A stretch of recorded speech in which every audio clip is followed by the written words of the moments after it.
KBNU News Time is 5:05. I'm Bill Walter with this news update brought to you by the Duck Hunter.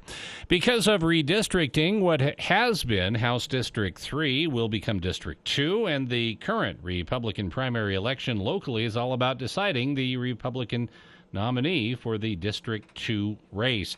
Ballots went out starting today for the race between incumbent Mike Petersen and former state lawmaker Val Potter. Potter was on KBNU's For the People program on Monday and said the campaign is going well. We've had some good people helping. My wife and I have done a lot and to get the word out, talk to people about what my plans are, what I hope to do, and some of the changes we feel need to be made in House District 2. Potter said growth continues to be a hot topic among voters and something that he was involved with during his previous stint as a state representative. When I was there was some discussion. I was on the Housing Affordability Commission assigned by the Speaker, and I learned a lot there. There is some major growth issues happening in the state, and if you're ignoring that or you're trying to blow that off, I think you're doing some damage to the people you're there to serve. I think in the last 2 years, the legislature is finally recognizing that these growth issues are for real. As a body, they're seeing that, and they're making some positive moves in the right direction, I feel. For more information, you can go to votepotter.com or his campaign Facebook page, Val Potter for Utah House. KBNU weather for tonight. Partly cloudy skies this evening, then mostly cloudy, low in the mid-40s. Mostly cloudy tomorrow, high temperature in the low 80s. Partly cloudy mid-80s on Thursday and around 90 degrees on Friday. It's been to 74. Right now it's 71 at KBNU. KBNU weather brought to you by Mount Logan Laundry. Don't pay for the expense of dry cleaning when you can clean your items at Mount Logan Laundry for much less. 5th East, 9th North in Logan, also 1st East and 7th South in Brigham City. Did you just build a home or remodel your current home? Well, if so, John at the Duck Hunter says you should have your heating ducts cleaned as soon as possible and change out to a high-quality furnace filter. The dust from construction, sawdust, drywall, and more is sitting in your ductwork. Your furnace filter is probably clogged. You'd be surprised what John has found in air ducts, toys, construction debris, and rodents. Let the Duck Hunter clean the ducts today. Call for a free consultation. The Duck Hunter, 770-4813. We are the Duck Hunter. Breathe better, save money. Protect your home. We are the Duck Hunter. KBNU News Time is 5:08. A 57-year-old North Logan man has been arrested and charged with allegedly molesting two neighbor girls. Glenn Walker was booked Thursday into the Cache County Jail. According to an arrest affidavit, North Park police officers report the two alleged victims, ages 5 and 7-year-olds, claimed their neighbor had touched them inappropriately. And the older girl also told investigators that Walker had attempted to rape her. The girls were interviewed by officials at the Children's Justice Center as part of the investigation. They provided additional details about the incidents. Judge Angela Fonsbeck ordered Walker to remain temporarily in jail and appear for a preliminary and bail hearing on June 13th. He could face up to life in prison if convicted. And U.S. Representative Blake Moore, Republican from Utah, has opened a new front in the Republicans' war on what Moore calls the Biden administration's crisis on the southern border. On June 2nd, U.S. Representative Bruce Westerman of Arkansas joined Moore in signing a letter to Secretary of Homeland Security Alejandro Mayorkas, urging the department to address the negative impacts of illegal immigration on federally protected areas and tribal lands along the southern border. Specifically, Moore and Westerman warned of destruction of private ranch lands, degradation of sensitive environmental areas, and safety concerns for both customs and border protection agents and private citizens. Additionally, they said failed border policies are poisoning people across the country with increased drug flow into American communities. KBNU News Time is 5:10. For more details on these and other stories, visit CacheValleyDaily.com. Do you have a nasty weed problem? We have the right person for you. Sir, you work for Logan Extermination, don't you? Can you help these folks get rid of pesky dandelions? Of course I can help. I am the Terminator. I will terminate those little yellow devils in your yard. Call me at Logan Extermination, 752-8450. Terminate your weeds and green up your lawn for only $45, based on maximum 5,000 square feet. Coming up on the Wednesday edition of the Clay Travis and Buck Sexton Show, Democrats prepare to unveil a prime-time January 6th extravaganza that nobody who actually cares about what's going on in the country, gas prices, etc., is going to pay any attention to. Plus, we've got major primary season underway. The votes will all be in. What did California do? What did New Jersey do? And what did all the states in between do? We'll break it all down for you on Clay and Buck. 10 to 1 on News Talk KVNU, 102 FM and 610 AM. So, what's the asking price on this house? You'd probably be more comfortable living somewhere else. How long is the lease? Sure, you can afford to live here, but... How are the schools? We have twins. This neighborhood probably wouldn't be right for your kids. If a real estate or rental agent says anything like this, you are being discriminated against, and it is illegal. If you experience housing discrimination, go to HUD.gov/fair housing and report it. Fair housing. The law is on your side. A message from HUD in partnership with the National Fair Housing Alliance. Feels like Tuesday. Tuesday has no feel.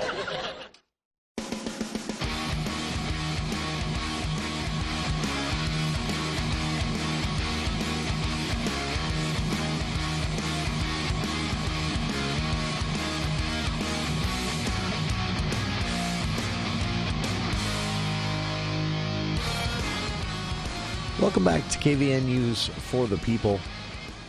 I'm Jason Williams, joined in the studio by our good friend Craig Petersen for this month's installment of the For the People Book Club. And Craig, welcome. A pleasure to see you. And it's funny, there are three people that come into this studio as prepared as you are with notes and everything. And the other two have jobs that you've previously had. So I think... So Holly and that's right, Holly Danes, Mayor Holly Danes. And who else? Well, I guess it's not a job you've had, but you were with the county for a long time. But County Executive David David, Zook, yes. He comes David, in with papers and notes, and yeah. The difference is what I say doesn't matter now. But at the same time, you can say whatever you want. That's true. There are no repercussions. They have to be careful and choose their words. I'm excited for the book you want to discuss this week. I won't even try to set it up because I have not read it. In fact, I didn't know it existed. But this is a topic we've touched on before, an author we've touched on before, and it's fascinating to me. The longevity. There are certain. I always want to use the word franchise, but that sounds wrong. But there are certain stories and series that have just had a lifespan, equaling that of Shakespeare. Yeah, that's probably a pretty good description, franchise. Chronicles of Narnia has sold 100 million books and been translated into 45 languages. So it really is a franchise. Goodness. And it's been around for 72 years, so it's not like it's a novelty in any sense. Yeah. No, that's it's well known, it's well respected, deservedly too. I have a few of the classics that I take issue with getting the longevity they've had. You and I have talked about this. Neither one of us a huge fan of Dr. Jekyll and Mr. Hyde. It's not that great of a story. I thought so too. I thought it was boring. That's right. Boring and poorly written. It's a slog to get through. On the other hand, Frankenstein was an amazing novel written by a 19-year-old woman. Oh yeah, absolutely. I'm sometimes hesitant just because something falls into the classic section, but this is one that you can understand easily its longevity. It appeals to this whole Lion, the Witch, and the Wardrobe series. Appeals to children. It appeals to adults. It's studied in philosophy classes at the college level. It's read as extracurricular reading in the grade school level. I mean, it's just very few authors were able to do that. Yeah, and the book today is not The Lion and the Witch and the Wardrobe. It's a book about the Lion, the Witch, and the Wardrobe. Yeah, and you can see why this author would want to write that book. Yeah. In fact, she previously had written a book called Becoming Mrs. Lewis, and it's about the story of C.S. Lewis's wife, who he married when he was 58, and she got cancer. He nursed her for 4 years, and she died. It was kind of initially an intellectual companionship, but he fell deeply in love with her. But what had happened is the author, Patty Callahan, had written this book. She'd done all the research about Lewis, and so the second book, the one we're going to talk about today, becomes kind of a natural sequel because the research is there. Okay. You know, I was thinking, Jason, That's interesting. Typically here we've talked about nonfiction books, although we've done quite a few historical fiction lately. I was thinking about the difference between writing a nonfiction book and a fiction book. You know, with nonfiction, what you've got to do is you've got to do the research. You're bound by the facts. Sure. You establish probably a point of view, but really kind of bound by what really happened. Fiction or historical fiction, you've got latitude, but the question is, where do the ideas come from? Do they come sheerly from your imagination, or do they come from your life history? And that's really going to be kind of the focus of what we talk about today. What in The Lion, the Witch, and the Wardrobe came from Lewis's life, and what came strictly out of his imagination? That's really interesting to me, because as I read those, I first read them as a teenager, and I thought it then, and rereading them as an adult a couple of times now, I thought it then. I've done the same with Lord of the Rings. You know, it's a question that naturally pops into your head. Yeah. You know, what's informing these characters he's created there, especially in a fantasy. Yeah, and that's the whole purpose of this book. You know, you mentioned Lord of the Rings. J.R. Tolkien was C.S. Lewis's best friend. Yeah. And one of the geneses of this book was a discussion by them saying, when we were kids, we had great children's literature. The literature that's out for children is just garbage. We can do better. And so both of them, I guess you can argue whether or not Lord of the Rings and The Hobbit are children's literature, but that was Lewis's approach, is to say, let me do something right for children and make it useful. And Chronicles of Narnia was actually written for an age level of about 8 to 12, even though it's a fascinating book for adults. Yeah. Yeah, I honestly, I think I appreciated it more as an adult than when I first read it. Yeah. Initially, when he set out, the first one, he started writing The Lion in about 1939, burned his first draft, put it away for 10 years, and brought it back and wrote it in 1950 with the idea that it was going to be a single book. And then he had another idea and another idea, and it ended up being 7. And so between 1950 and 1956, he wrote this sequence, which collectively is referred to as the Chronicles of Narnia. This is fascinating. It's a fascinating topic at large, and then the idea that, and I went through this author, so the author we're discussing today, I went back through her catalog, and she's made some really interesting choices on topics. She has a book on a lesser known sea voying tragedy down in the southern part of the globe. But she's telling that in a historical fiction kind of way. As you mentioned, she has a previous book on Lewis's life, particularly on, Lewis's life through the eyes of the woman he ends up marrying. Right. Late in life, too, right? Isn't that? He was 58 when he married her. Yeah, and their marriage only lasted 4 years until she died. Wow. That is... Yeah. I remember we talked about that. The interesting thing, too, about historical fiction is basically what it is you have a real story you want to tell, and you have to create a vehicle to drive the story. And this particular book, that's exactly what it is. What she's really interested in is C.S. Lewis, his life, and the Lion, the Witch, and the Wardrobe, but she has a context that she puts it in to tell the story that makes it more interesting. Really? Yeah. That's to me what is so intriguing about historical fiction is that it sometimes will be a little more exciting, move a little bit more quickly than a nonfiction book. But I don't know if this happens to you, but I spend the entire time reading it thinking, is that history or is that fiction? Is that history or is that fiction? And it can be distracting for me. This one probably is fairly clear because when they begin to talk about Lewis's life, it's pretty clear that those are factual events. In fact, Lewis wrote an autobiography that everybody should read. It's called Surprised by Joy.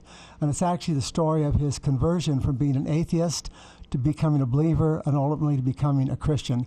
And when I read this book, my first thought was all she's really done is kind of pulled out segments of that book. But she's done it in a way that's really quite interesting. It's a wonderful autobiography. Everybody should read it. That's fascinating. The book's titled again, Once Upon a Wardrobe, and this is by author Patty Callahan. The discussion, or our topic of discussion here this week on the For the People Book Club with our good friend Craig Petersen here in the studio. You're welcome to join us if you have questions or comments about this topic, 753-5868, and we'll be back right after this. Hi, this is Drew Allen with Allen Mortuaries. Over the years, thousands of families have planned ahead with Allen Mortuaries. Planning ahead helps you make informed and thoughtful decisions. It also spares your family the stress of making these decisions under the pressure of time and strong emotions. Allen Mortuaries' secure pre-need trust plan can save you nearly 40% versus other plans. Keep it simple, safe, and secure. Go with the proven choice, Allen Mortuaries. Voted best funeral home in Cache Valley in northern Utah. Allen Mortuaries. Then, now, always. Happy Father's Day for Birch Creek Golf Course. For Dad this Father's Day, choose Birch Creek. Our 10 9-hole punch passes are on sale, or get Dad a gift certificate that can be used for golf or golf lessons from our PGA teaching staff. Visit our virtual pro shop at birchcreekgolf.com for Dad this Father's Day and have your purchase mailed to you or Dad. So for Dad this Father's Day, I invite you to choose Birch Creek Golf Course in Smithville. And we're live here outside the Perez family home, just waiting for the... And there they go, almost on time this morning. Mom is coming out the front door strong with a double-arm kid carry. Looks like Dad has the bags. Daughter is bringing up the rear. Oh, but the diaper bag wasn't closed. Diapers and toys are everywhere. Ooh, but Mom has just nailed the perfect car seat buckle for the toddler. And now the eldest daughter, who looks to be about 9 or 10, has secured herself in the booster seat. Dad zips the bag closed, and they're off. But looks like Mom doesn't realize her coffee cup is still on the roof of the car. And there it goes. Oh, that's a shame. That mug was a fam favorite. Don't sweat the small stuff. Just nail the big stuff, like making sure your kids are buckled correctly in the right seat for their age and size. Learn more at nhtsa.gov/the right seat. Visit nhtsa.gov/the right seat. Brought to you by NHTSA and the Ad Council. I wonder who wrote the book out loud. Welcome back to KVN News For the People. It's the Book Club with Craig Petersen here in the studio. Craig joins us every month to discuss a book that has captured his interest throughout the month and thinks maybe will have the same effect on you. This month, we're talking about Patty Callahan's Once Upon a Wardrobe. As Craig has set this up, it's historical fiction. Patty Callahan herself, to me, sounds a bit like a C.S. Lewis expert in the research she's done for other books.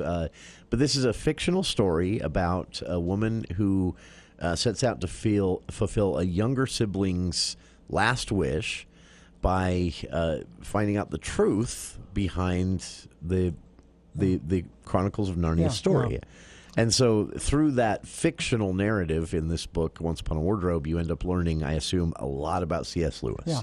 So the setting for the book, it's set in 1950, which is significant because that's just maybe a year after The Lion, the Witch, and the Wardrobe came out. Okay. And the heroine of the story is a 17-year-old woman, and she's just gotten a scholarship to Harvard or to Oxford, and apparently she's a mathematical genius, but she's all about empiricism, and she's a relatively socially awkward young woman. But the one thing that she really does love is she has a 7-year-old brother. His name is George, and George is dying, and there is no hope for George.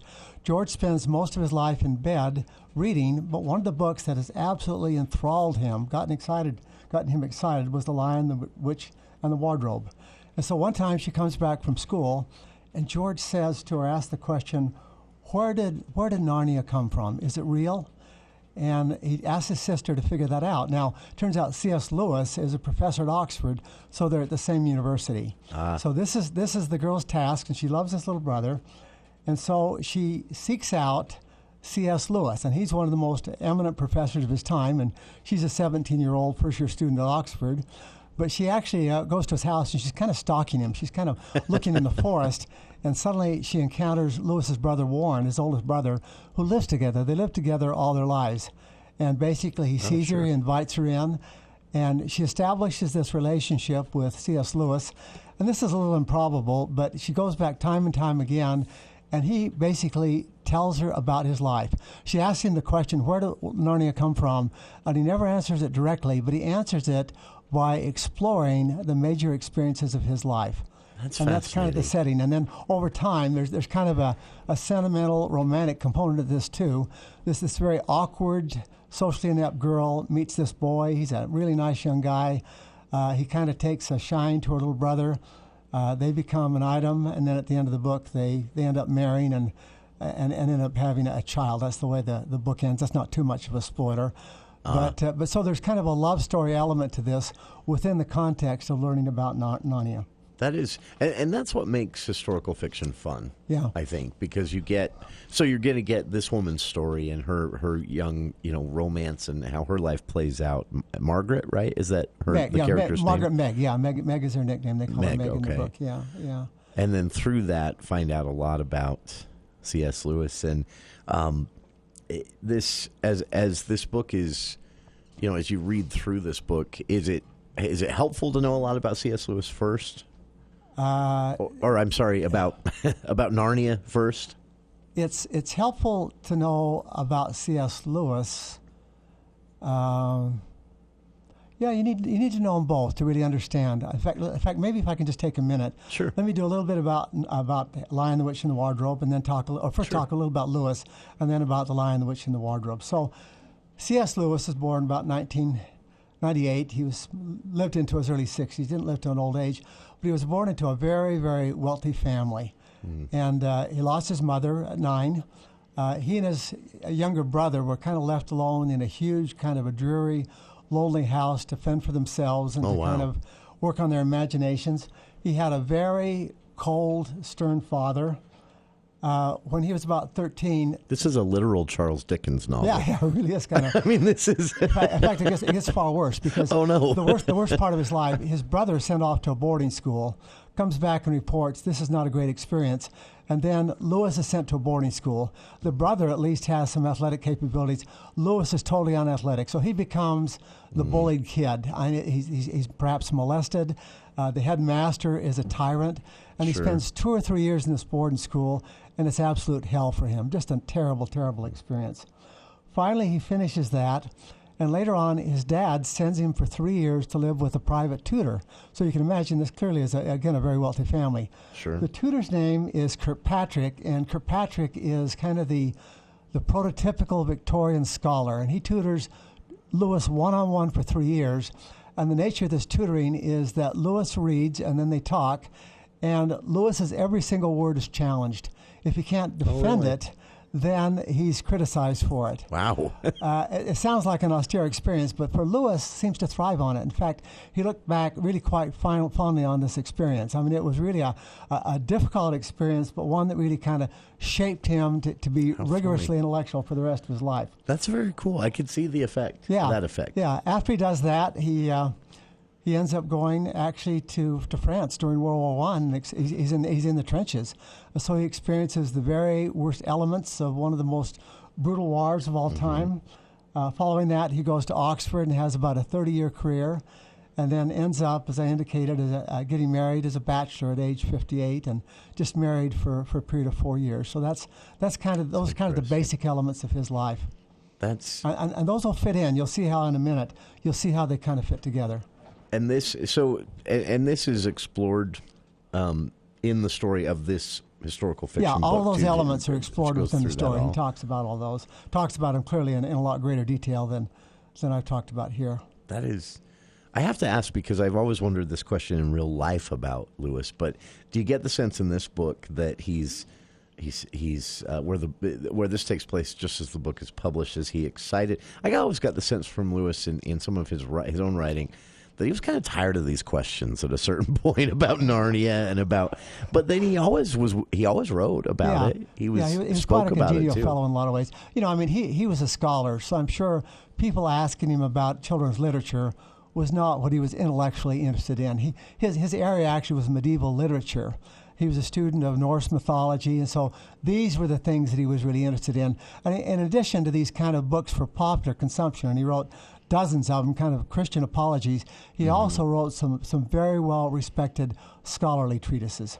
He was not just a popularist; he was also a scholar, and a great writer. That's something that's always stood out to me about Lewis. Is that he's, the amazing analogies that he put together. There are times when I thought, how long did it take you to come up with that, or did it just come? And that's kind of what we're going to explore a little bit here today. That is, And you said a bit helpful to know at least some about Narnia itself, about the Chronicles. Talk about that now, or do we need to do a break? We've got 5 minutes or so. We could. Okay. Is that enough to set that up? Yeah. So remember that there's a difference. The Chronicles of Narnia are the 7 books. We're just going to talk about the one that was written first, which is The Lion, the Witch, and the Wardrobe. Okay. So it goes something like this. The book's set in about 1939, 1940, and it's set. It starts at the time of the London bombing, and so the Nazis bombed London. Terrible, terrible thing. What was happening is people were sending their children out of London to make them safe. So the parents would stay there, the children would go out and live someplace. And there are four children, 4 siblings, and these 4 siblings are sent out to live in a country estate with a person they really didn't know, with a Professor Kirk. And you can expect there are no other children in the family. So they've got this big old house, and they spend their time kind of exploring the house. And one of them, Lucy, who's the youngest, sees this wardrobe. And she looks in this wardrobe, she steps inside it, and suddenly she finds herself in this strange, snowy world. And the first thing that she encounters is a young deer, a fawn. And the fawn, like all the other animals in Narnia, speaks. All the animals talk there. The other thing that she encounters is a witch called the White Witch. And the fact that Narnia is cold and wintry, it's wintry all the time, but there's never a Christmas, is because the witch has done this.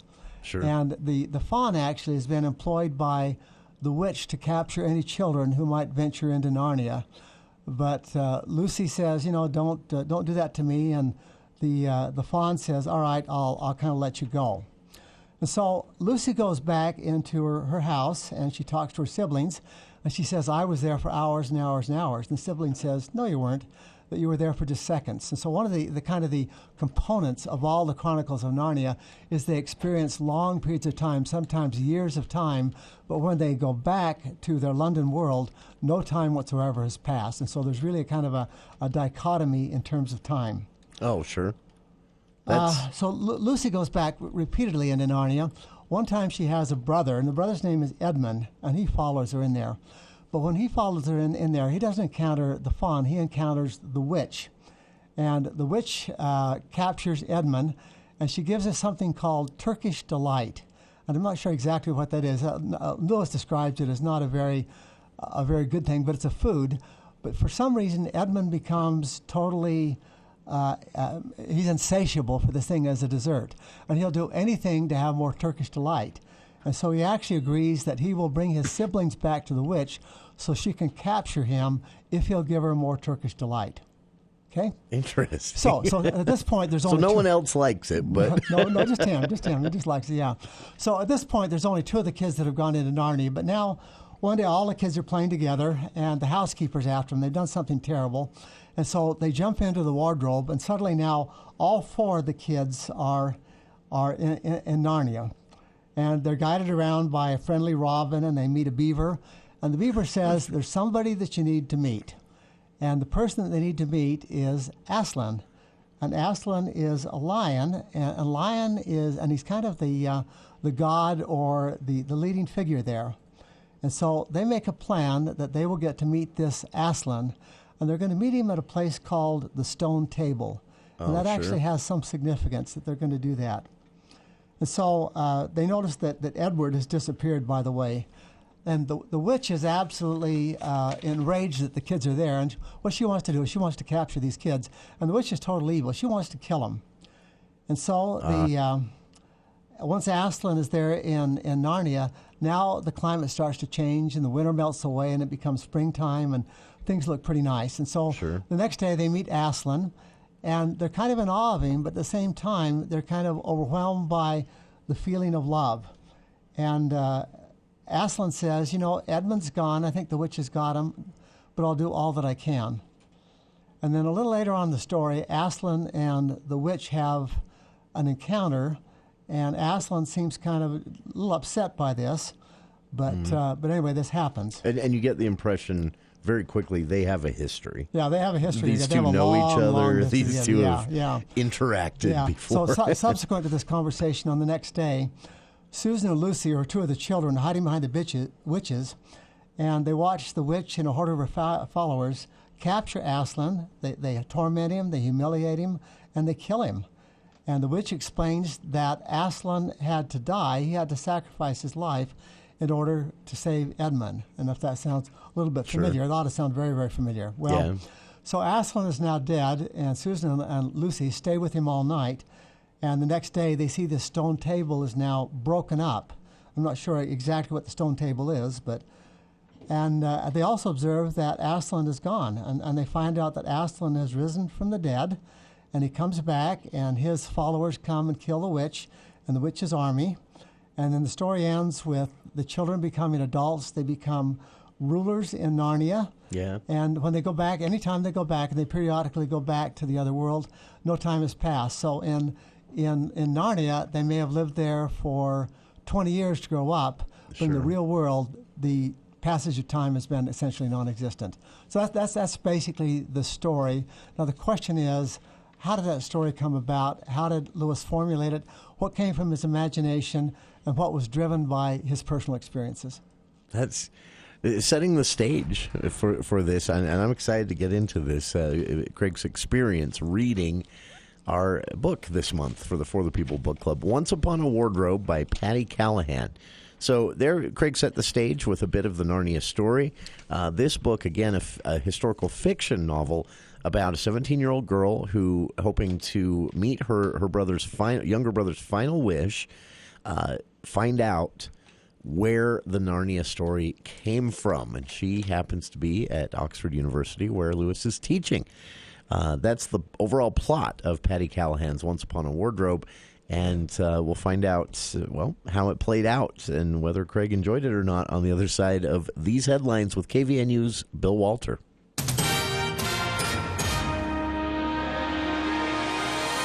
Thank you, Jason. KVNU News Time is 5:37, and the news is brought to you by Mount Logan Laundry. A 29-year-old Ogden man has been arrested for allegedly shooting at a group of teenagers in Providence Canyon. Jonathan Barley was booked into the Cache County Jail Saturday night. Barley was arraigned virtually before a judge in First District Court. He was charged with 2 counts of felony discharge of a firearm and 7 counts of aggravated assault, all second and third degree felonies. Cache County Deputy Attorney Tony Baird said Barley was arrested by Cache County Sheriff's deputies after he allegedly shot at the group of teens. One of the bullets reportedly grazed one of the victims. Defense attorney Shannon Demler said his client was trying to protect himself. He called the charges a self-defense case, but did not provide any further details. Judge Angela Fonsbeck set bail for Barley at $5,000 and ordered him to appear again in court Wednesday morning. She prohibited him from possessing weapons or consuming alcohol if released from jail. Barley didn't speak during the brief arraignment hearing. He could face up to 15 years in prison if convicted. Residents in the area surrounding Hill Air Force Base can expect to hear more jet noise activity in the evening hours as pilots conduct local night flying operations this week.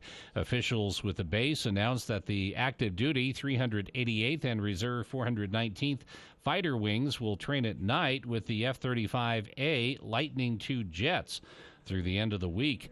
Hill's fighter wings must train at night to maintain their combat readiness and all-weather capabilities to remain proficient in those skills for deployments, according to officials. Over the past 2 years, all 3 of the wings fighter squadrons have deployed in support of combat operations in the Middle East, and the 34th Fighter Squadron recently returned from a deployment in Germany to support NATO's defense operations. And Salt Lake City police are asking for the public's assistance after an alleged assault in which police said hate speech was used. Authorities said the investigation is still in its early stages, but wish to inform the public about the incident and reassure them that they are aware and that the case is being investigated. Salt Lake City Dispatch was made aware of a possible assault in progress around 2:30 a.m. Sunday.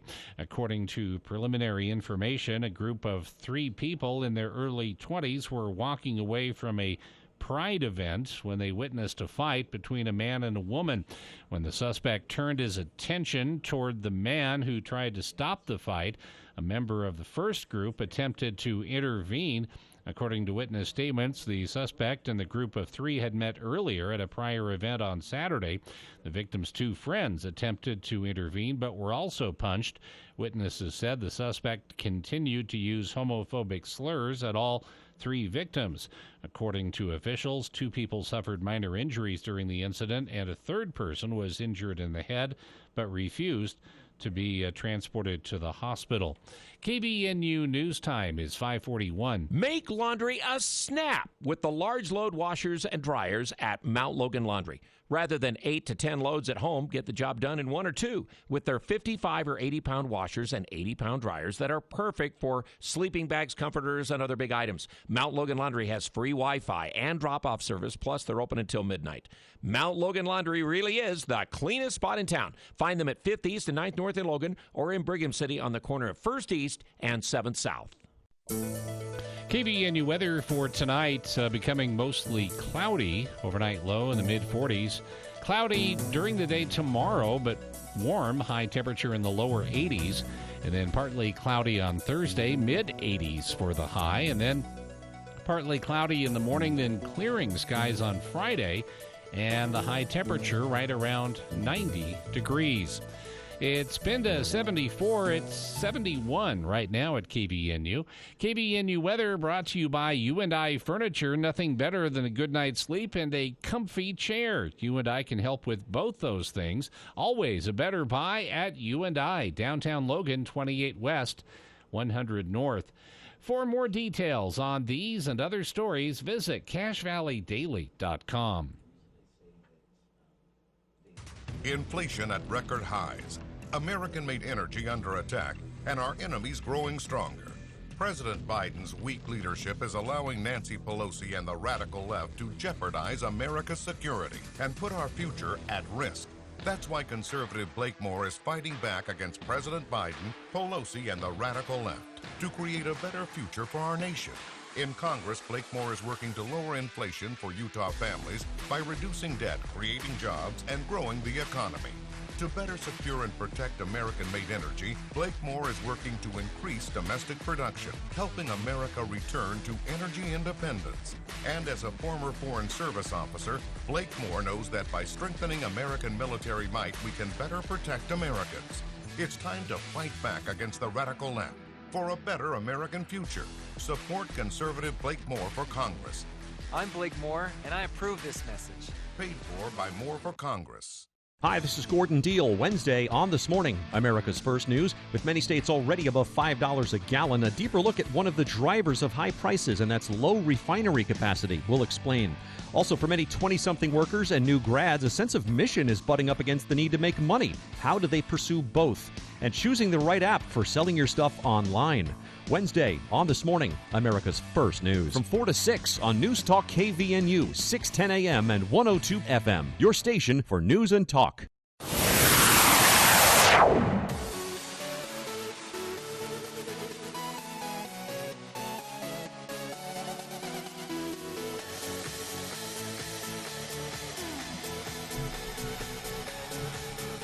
Welcome back to KVNU's For the People. Continuing on with our For the People book club. Once a month, our good friend Craig Petersen joins us here in the studio with a book of his choice. He reads a lot, so he chooses from his most recent favorites and presents them to you as our listeners for something you might want to add to your reading list. And this month, his suggestion, Patty Callahan's Once Upon a Wardrobe. If you're just tuning in now, a quick summary. We've gone through the basic plot of the Chronicles of Narnia, Book 1. We've gone through the basic plot of this book, which is a young girl hoping to fulfill her dying younger brother's last wish, is wanting to get to know C.S. Lewis, who is at the time teaching at Oxford, a historical accuracy, and she's a student at Oxford. So she manages to finagle her way into some conversations, and then the book tells of that and also her personal life with a little romance thrown in there and more, Craig has told us. And I'm fascinated to hear you sort of, get right to the official... Yeah, we're going to bring it home now. Yeah, because I know you're a big fan of C.S. Lewis and those who have studied and written about C.S. Lewis. And here's this fictional version of his life, but written by a person who, again, this author seems to have been born a historian, but writes fiction. I mean, you look at the other books she's written. History is obviously her thing. Yeah. If you think about Lewis, I was just thinking while you were talking, the range of his writing is really kind of astounding. So on the one hand, he writes highly intellectual scholarly books. Yeah. He writes Christian theology books that are very profound, and then he writes children's literature. I mean, there are not many people that can pull off that kind of a range of writing. No, and his scholarly work is as difficult to read as you would expect scholarly work to be. And yet these books, the Chronicles of Narnia, very accessible, and very young children can handle them. One of the things you see in The Lion, the Witch, and the Wardrobe is a lot of symbolism. Let me just mention 4. There's the witch, and some people have said the witch is Satan, but that probably takes it too far. Just think of the witch as someone who is the personification of evil. There's nothing redeemable about her. There's one of the children is Edmund, and Edmund's the one that is kind of captured by the witch, taken in by the Turkish delight. And he's the symbolism there. He's kind of a typical sinner who is captured by evil and needs to be redeemed. Third part is the stone table, and this is the one that's the least obvious. Stone table probably refers to the law of Moses. And so the stone table in the story is broken.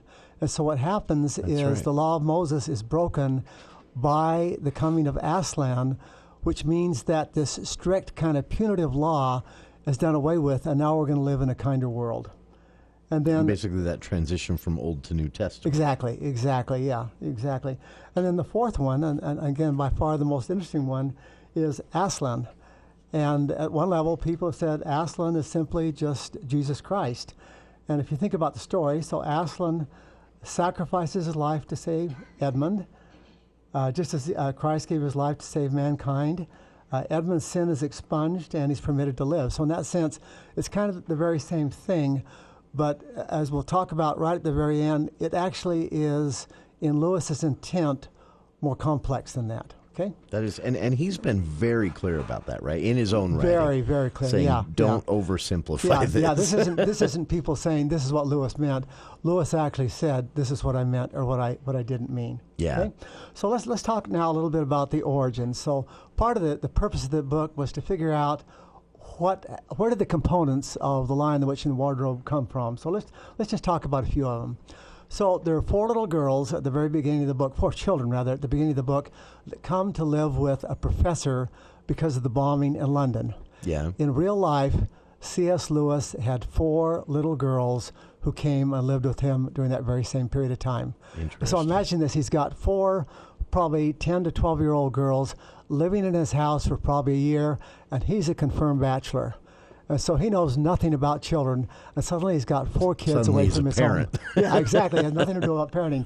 But so, I mean, it's pretty clear. 2 things happen. One is that's the source of that part of the story, but it also gives him some insights as to what children are like that he wouldn't have had otherwise. Sure. Okay? That makes I'd actually never thought of that. Yeah. That makes sense. Secondly, the place where the children come to live is with a Professor Kirkpatrick. The 3-year tutor who was so rigid with him, his name was Kirk, and so he honored his professor by basically using the same name. Okay? I like that. Thirdly, think about what Narnia is. Narnia is a land that's populated by animals that can talk. When Lewis was growing up, he and his brother created elaborate fictional worlds. They called them Animal Land or Boxens, what they called it. But it was all about animals that could talk, animals that would dress. And so from the time that he was 10 years old, he had this notion in his head about a land where animals could talk. That is interesting. So Lewis kind of living out a childhood dream exactly. in a way, right? He had a lot of this already formulated in terms of what it was like. That's interesting. The name Narnia, if you were to look at a map of Italy, you'd find there's a town in Italy called Narni, and the Latin name for that is Narnia. And he picked it simply because he thought it had a cool sound. It Sounds does. like a good place, yeah. It was a Narnia. good title choice. Yeah. One of the first things that contributed to this book, he says that when I was 16 years old, I had this image just come into my mind, and the image was about a deer that was carrying parcels through the snow. And of course, the first person that the girl meets in the lion is a fawn. Sure. There's in the books. There's a castle, a magnificent castle. There was a castle that Lewis often visited, as you can imagine, in England during that particular period of time. Sure. So there are a number of different things that you can see clearly were things that were antecedents that he could draw from. Finally, let's talk about Aslan. And here's what he said. He said a number of things, but here's the first one thing he said. He says, I don't know where the lion came from or why he came. But once he was there, he pulled the whole thing together. Remember I said that he started writing the book 10 years earlier and burned scrapped it? When he brought it up again, at that point, he brought in the notion of the lion. And he said, suddenly, as soon as the lion was part of the story, then I could write the story. Then it made sense.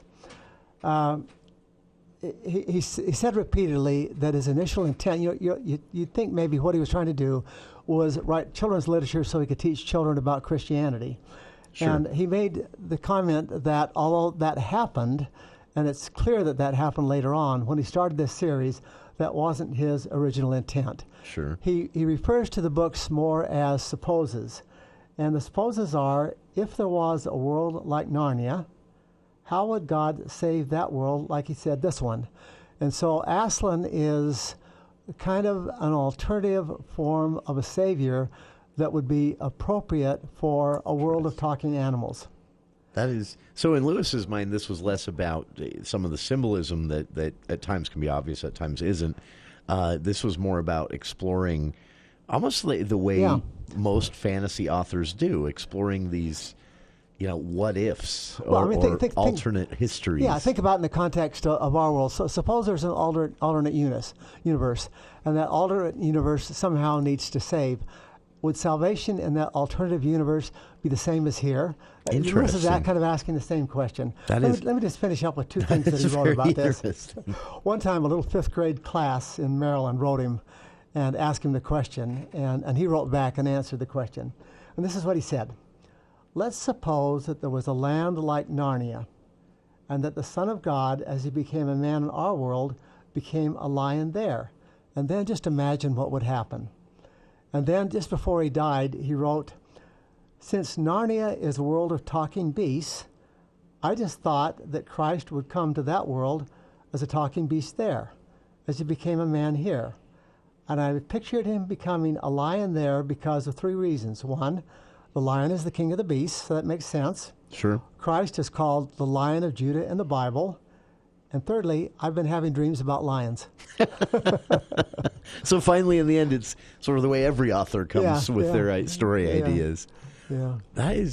We're talking about Patty Callahan's Once Upon a Wardrobe, which is a fictional story set around the actual history of C.S. Lewis, his life, the writing of The Lion, the Witch, and the Wardrobe, the first volume of the Chronicles of Narnia. All of this told through the eyes of a 17-year-old girl hoping to meet her younger dying brother's final wish of finding out some of the secrets of Narnia from the author itself. So it's a story within a story within a story, basically. I love books like this. Patty Callahan's Once Upon a Wardrobe, available everywhere. And we'll be back with more of the For the People Book Club with our good friend Craig Petersen here in the studio right after this. Serving part-time in the Army National Guard has led to a lot of firsts for me. The education assistance I received made it possible for me to be the first person in my family to go to school and graduate debt-free. That education helped get me to the first day at my dream job. a job that I can still hold while I serve part-time. That job, plus the other benefits possible from the Army National Guard, helped me become a first-time homeowner. Also, part of my role as a National Guard soldier means I know that I can be one of the first to respond and help my community if disaster ever strikes. I'm extremely proud that I get to serve my community, and that first step I took by joining the Army National Guard has made all the difference in my life. Talk to your local recruiter or visit nationalguard.com to find out what firsts are available to you in the Army National Guard. Sponsored by the Utah Army National Guard. Aired by the Utah Broadcasters Association and this station. Moonlight Diesel is the kind of place that values hard work and honesty. They never put money ahead of people and are proud to be family owned and operated. Serving Cache Valley for over 26 years, Moonlight Diesel is growing and busier than ever, and they're hiring. So if you or someone you know shares a passion for diesel trucks, they would love to hear from you. Stop in during regular business hours or email Julie at moonlightdiesel.com. Start a career with some of the best and most knowledgeable diesel experts in the industry. Email Julie at moonlightdiesel.com. Hi, this is Eric Franson, Vice President of Cache Valley Media Group. We love supporting local business and are proud to support the Center Street Market in downtown Logan every Wednesday during the summer. Beginning Wednesday, May 25th, Center Street Market will be open from 10 a.m. to 3 p.m. every Wednesday, and all of the merchants will be local businesses from right here in Cache Valley. Cache Valley Media Group invites everyone to the Center Street Market in downtown Logan. Meet me downtown. Meet me in downtown Logan. Over the last year, COVID-19 vaccines helped us get back to a life that feels almost normal. But the virus is still out there, and there's still something you can do to protect yourself and those you care about most. When it comes to your health and the well-being of your family and friends, don't let your guard down. Get vaccinated and boosted for COVID-19 to keep your protection going strong. Find a location at coronavirus.utah.gov.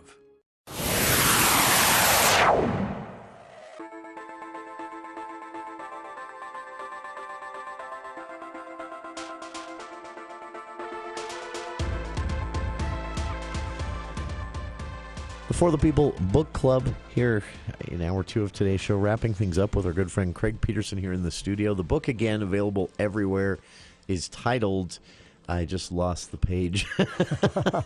Once Upon a Wardrobe. Once Upon a Wardrobe by Pattti Callahan. Yeah. You think as many times as I've said it this hour, you'd think I would remember it. My brain just... I have more excuse than you do. I always used to do sorry, I didn't sleep well last night. But that's not even true today.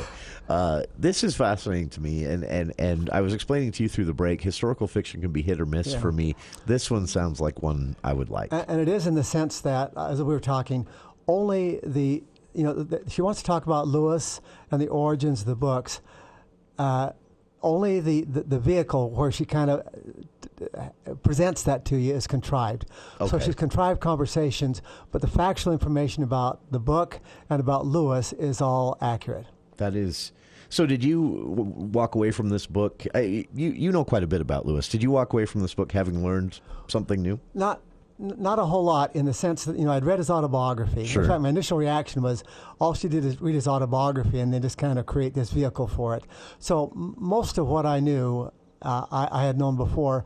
But I have to tell you that this is, again, a very tender book. It's not just a biography. In fact, what you see over the course of this book is the transformation of this 17-year-old girl from a girl who is interested only in science and has no social life to a person who becomes a real rounded human being. And so, you really kind of are taken in by her and appreciate the transformation in her life and what she becomes over the course of the book. So there's a real social, romantic element about the book.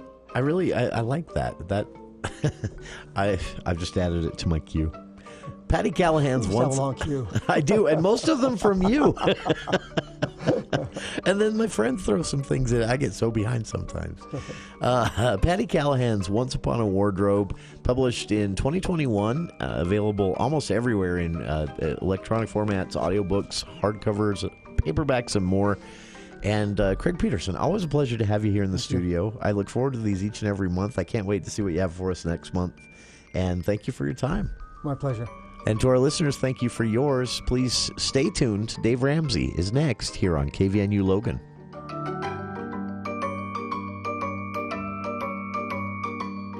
The station for news and talk. KVNU Logan, 610 AM and 102.1 FM.